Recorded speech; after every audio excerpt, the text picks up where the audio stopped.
है dark humour करने वाला, वो कहता है वो यही मांग रही है।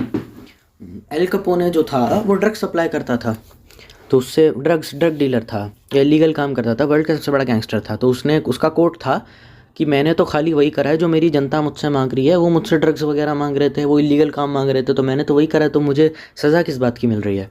मैं तो रॉबिन हुड हूँ।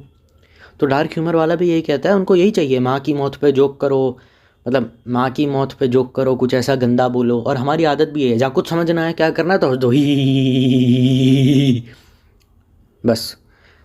हाँ, जहाँ कुछ समझ में ना आए, जहाँ बात हंसने वाली ना भी हो, वहाँ पे हंस दो। और कभी ये भी मत पूछो, ये पूछना भी नहीं कि भाई साहब आप क्या कहना चाहते हो, मेरी समझ नहीं आया, समझा दो थोड़ा। मतलब पहले ऐसा होता था, इंडियन कल्चर है कि पहले के ज़माने में लोग ऐसे थे कि उनको समझ में नहीं आया, वो बिल्कुल भी ब्लेटेंट प्राइड के चक्कर में बिल्कुल अपने आप को चीज़ को डिसमिस नहीं करते थे। वो अपनी बकवास करके चले नहीं जाते थे कि तुमको कुछ सुनाया, तुमको गाली दी, चुपचाप चले गए। तुमको जस्ट बिकॉज तुम्हारी जेब में पैसा नहीं है, पावर नहीं है, पोजीशन नहीं है, तुमने कुछ बोला, तुम्हारी कोई बात की वैल्यू नहीं है। वैल्यू सिर्फ पहले बात की होती थी। इंसान का कद क्या है, काठी क्या है, जाति क्या है, इंसान का फाइनेंशियल स्टेटस क्या है, सिचुएशन क्या है, इससे कोई फ़र्क नहीं पड़ता था। कृष्ण भी तो गुरु रहे हैं, कृष्ण भी गुरु दीक्षा ले चुके हैं, कृष्ण भी मतलब गुरु रहे भी हैं और शिष्य भी रहे हैं, मतलब ये कहा जा रहा है।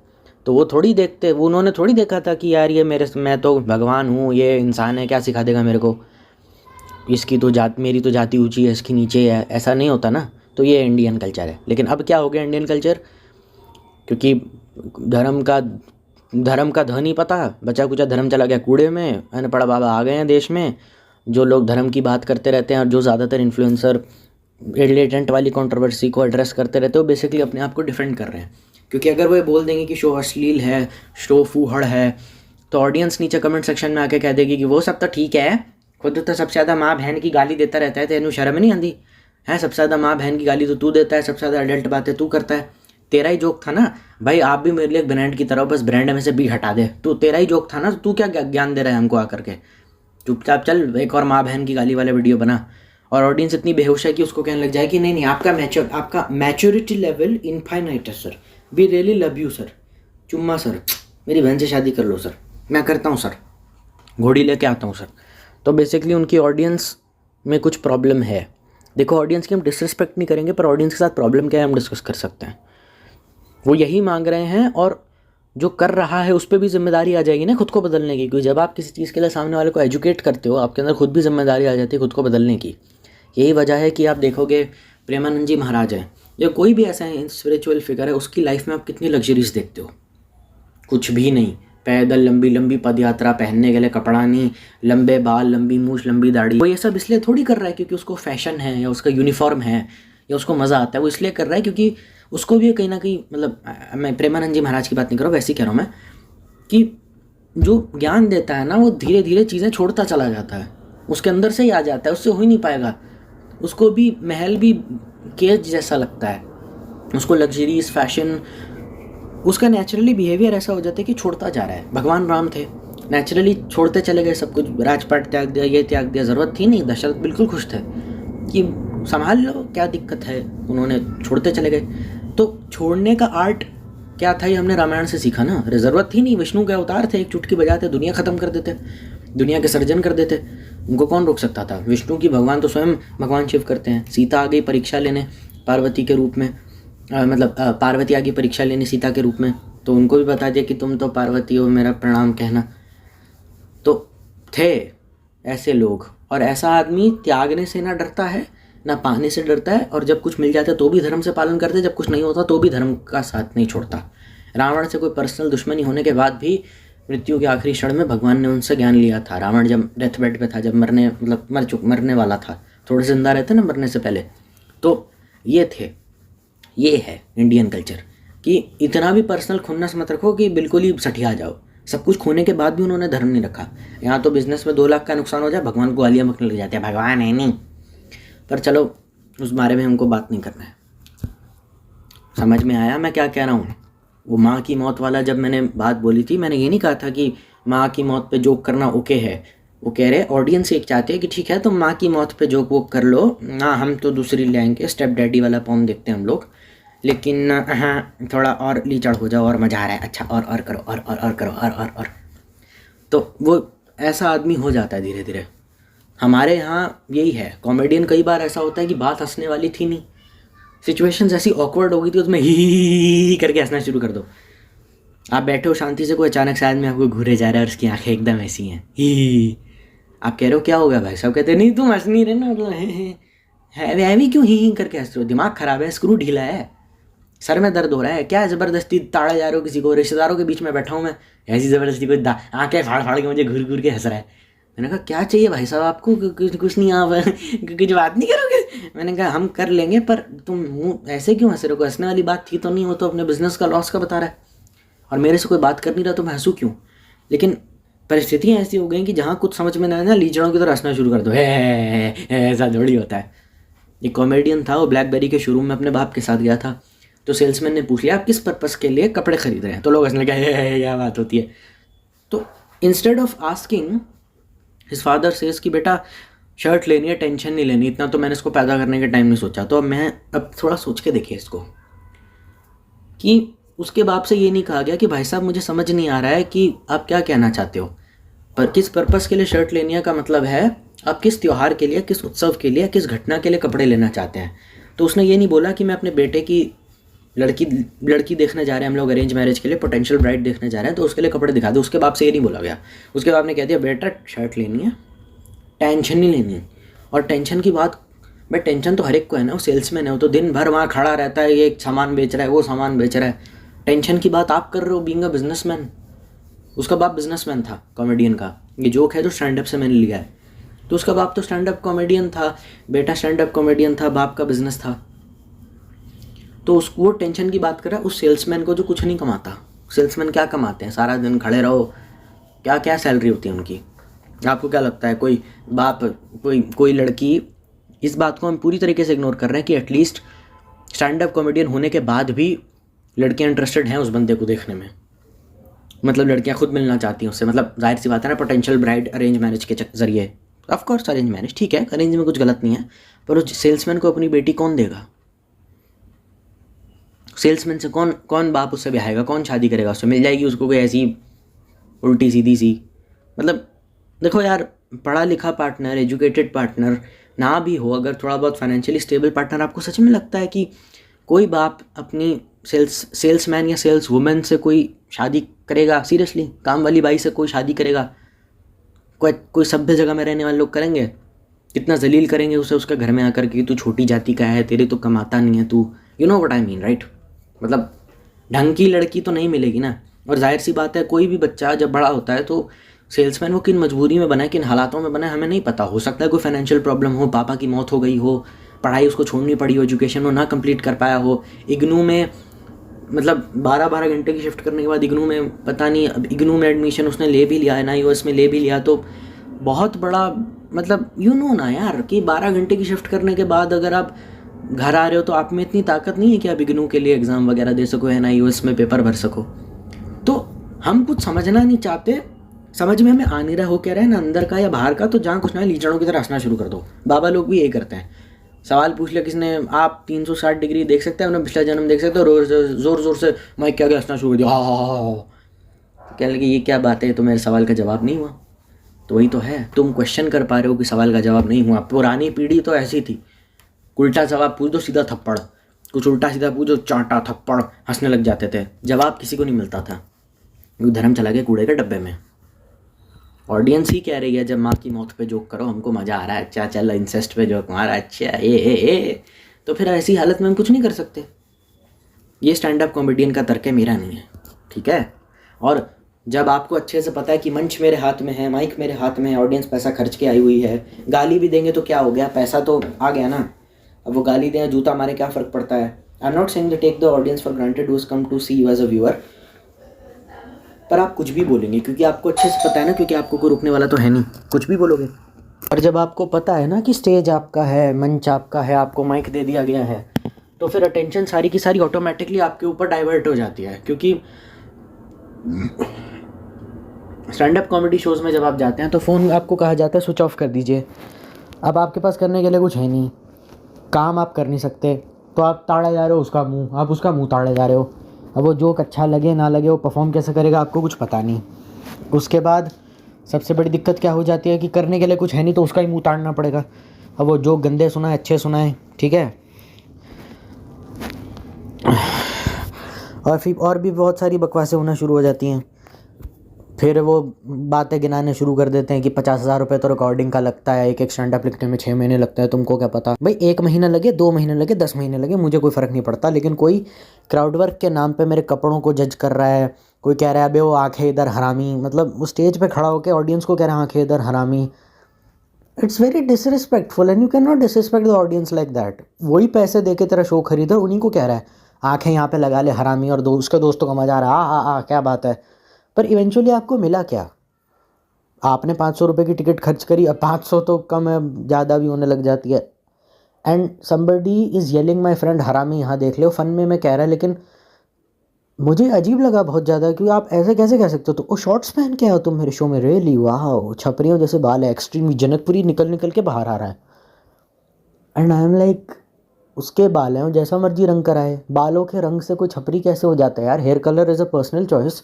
सेल्फ ग्रूमिंग अगर पर्सनल चॉइस हो सकती है तो हेयर कलर हो सकती है। और फ्रैंकली स्पीकिंग, मुझे हेयर कलर से, टैटूज से और पियर्सिंग से खुद बहुत ज़्यादा नफरत है। पर्सनली मेरा पर्सनल ओपिनियन है, ये डिफ़र कर सकता है। पर मैं ऐसा नहीं है कि अगर मैं सड़क पे किसी बंदे को हेयर कलर के साथ देख लूँ, टैटू के साथ देख लूँ, पियर्सिंग्स के साथ देख लूँ तो मैं गालियाँ बकना शुरू कर दूँ, क्या यार आरामी वहाँ क्या कर रहा है। और दोस्तों की बैंड बजती है ना, तो ये सारे के सारे भिखमंगे ग्रुप में जाते हैं। तो एक दोस्त को गाली पड़ती है आंखें यहाँ हरामी, तो बाकी चला हंस रहे होते हैं, ही करके हंस रहे होते हैं। तो मेरे दोस्त की बेइज्जती, मैं दोस्ती यारी में अगर किसी की बेइज्जती कर दूं, दोस्त लोग आपस में करते हैं, पर मैंने वो भी छोड़ दिया टाइम के साथ साथ। मैंने अपने दोस्तों के साथ, मैं बिल्कुल झूठ नहीं बोल रहा, दोस्त अब मेरे एक बचे ही नहीं, सारे ख़त्म हो गए ऑलमोस्ट।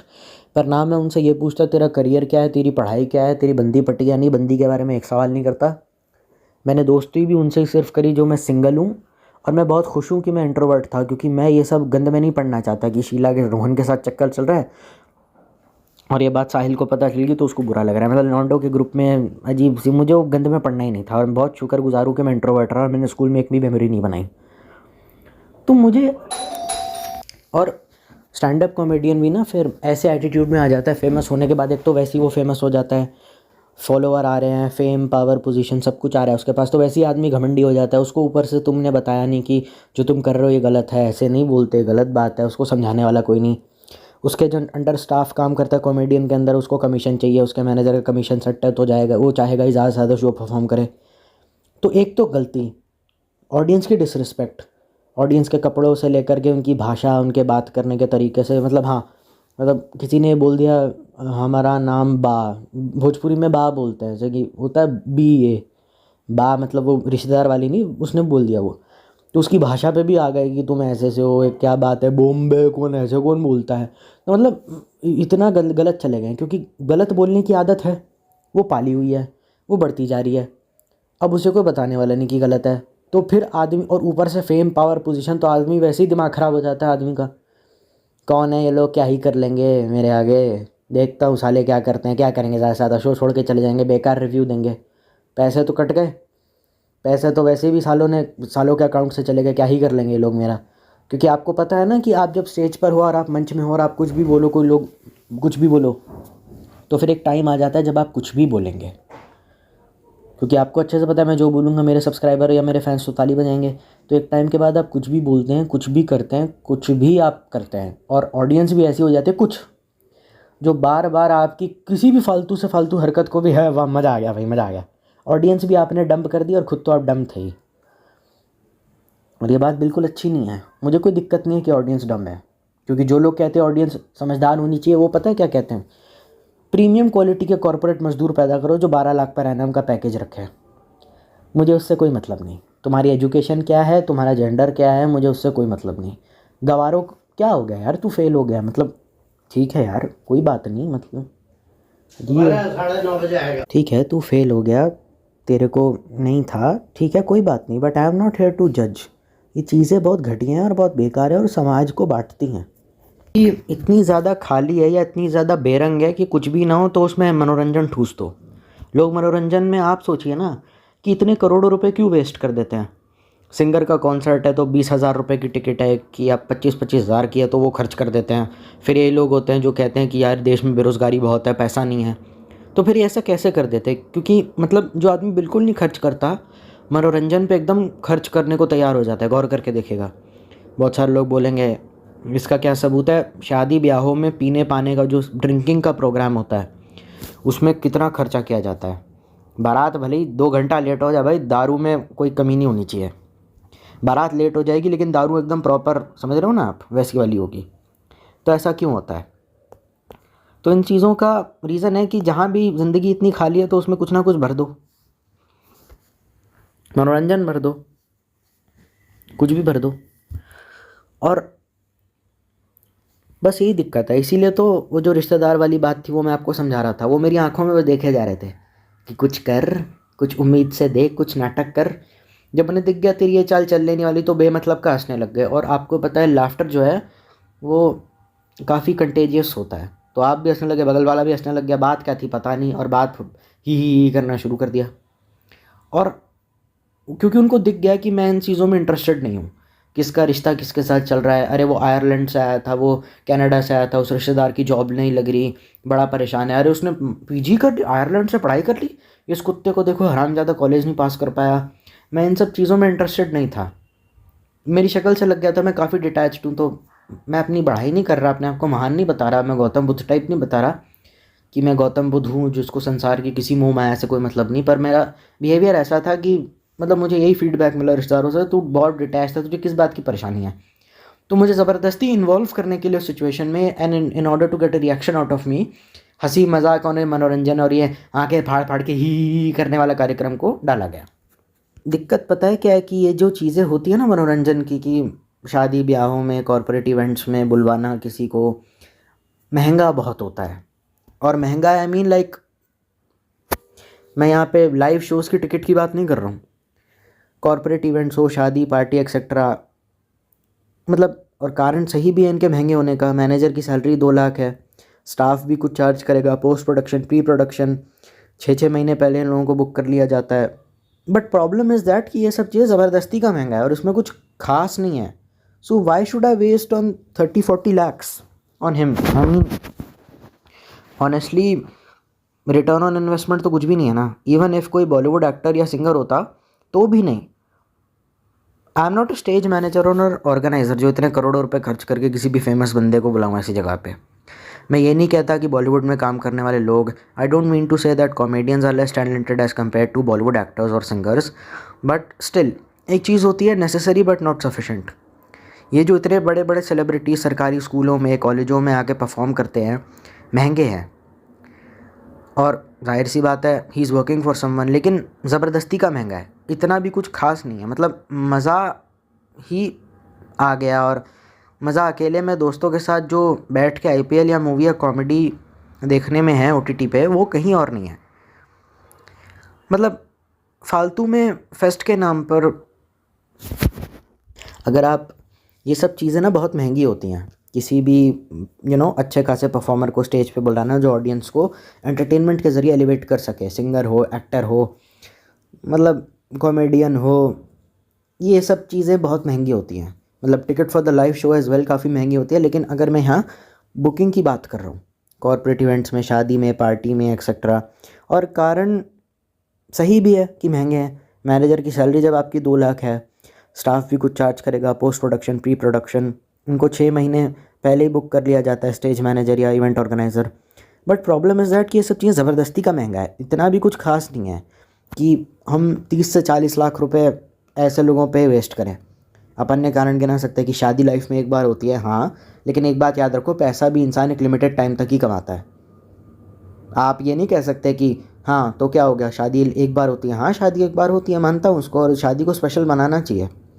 पर शादी को स्पेशल बनाने के लिए वो इंसान और उसका प्यार ही बहुत है, इट्स मोर देन इनफ, मैं ऐसा मानता हूँ। पैसा जो है ना, ये भी लाइफ में एक ही बार आता है। जब ज़्यादा आता है ना तो एक ही बार आता है लाइफ में। तुम कोई बिल गेट्स या अंबानी नहीं हो कि 60-70 की उम्र में भी महीने का 10-10, 20-20 लाख आ रहा है।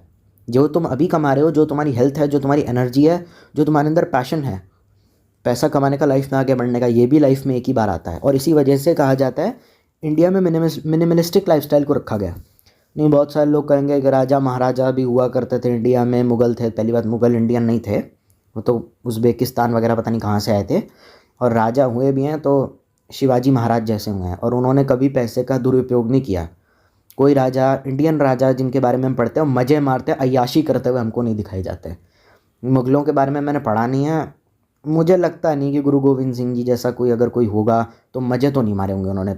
ऐश नहीं करी किसी ने, मतलब काम में लगे रहे, धर्म का प्रचार होता रहा, गुरु दरबार लगते रहे, धर्म का काम होता रहा, और उसके बदले में, और एंसेस्ट्रल प्रॉपर्टी थी तो जाहिर सी बात है अपना महल बेच कर कोई सड़क पर थोड़ी आएगा। 200 शादियां करना, लड़कियों को बिल्कुल सेक्स टॉयज़ की तरह यूज़ करना, उनके लिए कोठे बनवा देना, ये काम किसी इंडियन राजा ने तो नहीं किया। और यहाँ पे मैं बिल्कुल हिंदू राजा, इंडियन से मेरा मतलब हिंदू राजा नहीं है, ठीक है, समझ जाओ तुम। अब मैं 30 से 40 लाख किसी भी एंटरटेनर पे वेस्ट करना ROI तो मुझे लगता नहीं है। इवन इफ़ कोई बॉलीवुड एक्टर हो या सिंगर हो तो भी नहीं। मैं कोई ऑर्गेनाइजर या स्टेज मैनेजर थोड़ी हूँ, मैं तो नॉर्मल आदमी हूँ।